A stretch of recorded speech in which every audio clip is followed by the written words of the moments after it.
Ka bashkë ju thatë pak më parë që e kemi patur edhe më herët lëndën e mbrojtjes. Në çfarë moshe dhe për çfarë vitesh flasim? Në shkollën e mesme ka qenë lënda e mbrojtjes. Do me thënë jemi në të njëjtën moshë edhe tani.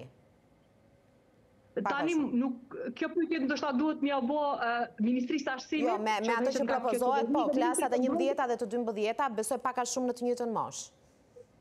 Sepse nuk e di në nivelin e detajeve si e kanë planifiku me arrit një rezultat ndryshe prej asaj çka ka pas më parë. Ne përpara, domethënë para sistemit Bolonjës kemi pas 4 vite shkollës mesme, tash i kemi 3 dhe mosha prafërsisht e njëjtë ka qenë kur është mësu lënda e mbrojtjes. Duhemi me pas parasysh që kjo nuk është senzacion dhe përveç njohurive të përgjithshme, njohuri konkrete mund të ndërtohen vetëm në kuadër të strukturave të sigurisë dhe tash aty kemi disa hapësira, një është komponenta e rezervës dhe tjetra është komponenta e gardës kombëtare, e cila kombinon kapacitetet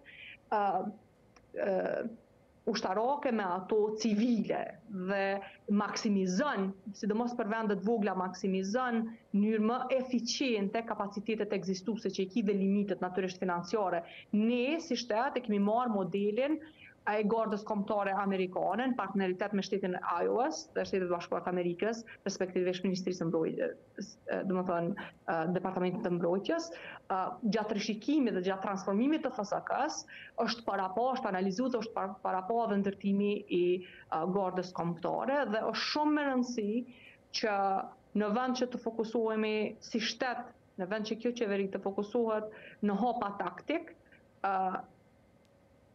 të kuptoj rëndësinë dhe seriozitetin e situatës sigurisë në vend dhe në rajon dhe të fokusohet në pozicionim strategjik dhe në hapa strategjik për ta mbajtur Kosovën të sigurt dhe të mbrojtur.